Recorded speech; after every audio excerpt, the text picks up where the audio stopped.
Salam Bapak Ibu yang saya kasihi dalam Tuhan Yesus Kristus, Bapak Kepala Sekolah dan Bapak Ibu semua yang saya kasihi, dan juga anak-anakku yang dikasihi Tuhan.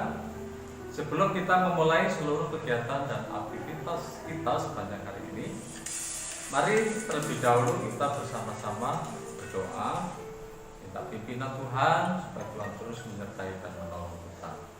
Mari kita berdoa. Kami mengucap syukur Tuhan karena kami boleh mengawali hari ini, hari pertama dalam minggu ini, di mana kami akan menghadapi seluruh tugas dan tanggung jawab kami. Sebelum kami melakukan semua tugas kami hari ini, sejenak kami hendak membaca, mendengar dan merenungkan firman Tuhan. Siapkan hati kami, baik TK, SD maupun SMP, kami sama-sama diberkati oleh kebenaran firman Tuhan. Berkati waktu ke depan, kami siap sambut firman-Mu hari ini. Dalam nama Tuhan Yesus kami berdoa dan bersyukur. Amin. Puji Tuhan, anak-anakku yang dikasihi Tuhan Yesus, firman Tuhan hari ini akan mengajar kita tentang bagaimana hidup yang berkenan kepada Allah. Hidup berkenan kepada Allah artinya hidup ini menyenangkan hati Allah, menyukakan hati Tuhan dalam kehidupan kita. Nah, firman Tuhan yang akan kita baca bersama-sama pada pagi hari ini, kita akan ambil dari kitab Lukas pasal 2 ayat 40 dan Lukas pasal 2 ayat 52. Demikian firman Tuhan. Anak itu bertambah besar dan menjadi kuat, penuh hikmat dan kasih karunia Allah ada padanya. Lukas 2 ayat 52. Dan Yesus makin bertambah besar dan bertambah hikmatnya dan besarnya, dan makin dikasihi oleh Allah dan manusia. Bapak Ibu dan anak-anakku yang dikasihi Tuhan Yesus, berbahagialah setiap kita, orang-orang yang suka membaca firman Tuhan, merenungkan firman Tuhan, terlebih-lebih yang melakukan kebenaran firman Tuhan itu dalam kehidupannya. Nah, pada kesempatan ini kita akan belajar dari Tuhan kita yaitu Yesus Kristus pada saat dia masih kecil, pada saat dia masih kanak-kanak. Lukas mencatat, Lukas menulis bahwa anak itu bertambah besar dan menjadi kuat, penuh hikmat dan kasih karunia Allah ada padanya. Yesus yang masih kecil, tetapi firman Tuhan berkata dia penuh hikmat. Hikmat di sini adalah satu kebijaksanaan, yakni dia itu penuh dengan pengertian dan pengetahuan secara rohani, dan terlebih ketika dia mengenal dan mengetahui kehendak Allah yang adalah Bapaknya. Anak-anakku yang dikasihi Tuhan Yesus Kristus, dan kalau kita bandingkan dalam Lukas pasal 3 ayat yang ke-22, bagaimana Allah menyatakan kepada anak itu bahwa dia berkenan kepada Allah. Nah, ini akan menjadi perenungan kita bersama-sama, bagaimana supaya hidup kita berkenan kepada Allah. Bagaimana hidup kita bisa menyenangkan hati Allah. Bagaimana setiap sikap tindakan kita menjadi sesuatu yang menyukakan hati Tuhan. Karena menurut Kamus Besar Bahasa Indonesia, arti kata berkenan itu adalah merasa senang, merasa sukacita, dan setuju dengan apa yang dilakukan dan diperbuatnya. Nah, kalau kita renungkan bersama-sama, pada saat Yesus masih kecil, tentu sama seperti kita juga yang saat ini sedang duduk dalam bangku pendidikan, Yesus juga sekolah, kita juga belajar, sama-sama belajar. Karena apa? Kalau kita memperhatikan dalam kitab Galatia pasal 4 ayat 4, tetapi setelah genap waktunya, maka Allah mengutus anaknya yang lahir dari seorang perempuan dan takluk kepada hukum Taurat. Ingat, takluk kepada hukum Taurat artinya tunduk, taat, setia kepada hukum Taurat. Nah, anak yang dikasihi Tuhan, loh Pak, apakah Yesus juga sekolah waktu kecil?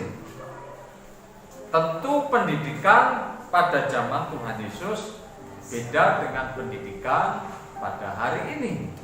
Nah, sejenak mari kita melihat, memperhatikan bagaimana pendidikan yang dilewati oleh Tuhan Yesus.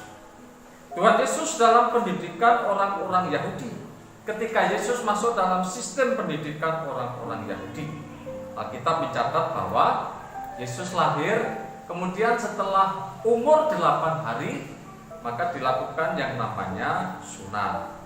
Ingat, dalam tradisi Yahudi yang sangat ketat, yaitu hukum Taurat, anak laki-laki yang lahir umur 8 hari harus disunat.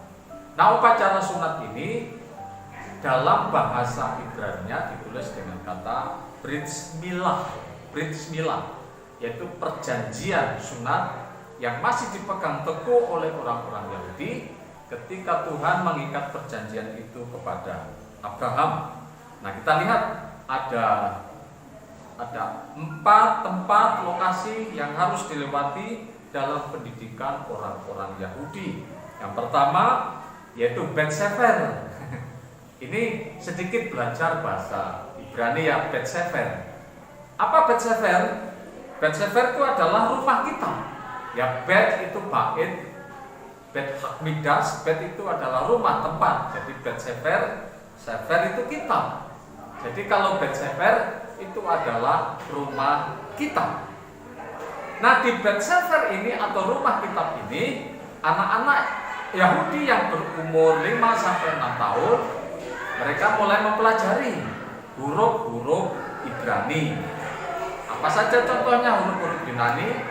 Ya, kalau kalian tahu, nanti kalian tahu Alef, Bet, Gimel, Dalet, ya, He, Waw, Sayin, Ket, Tet, Yod, Kaf, Lamed.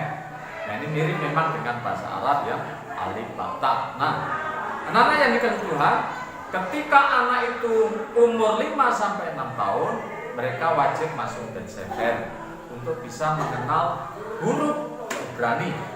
Sama dulu ketika kita belajar di taman kanak-kanak, kita juga mengenal A, B, C, D, E, F, G.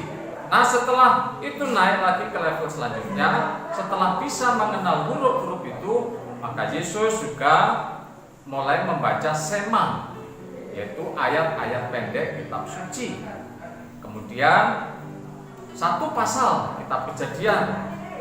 Dan setelah bisa membaca, dan bukan hanya membaca, tapi harus hafal. Jadi 1 pasal itu harus dihafal. Nah, ini penting sekali.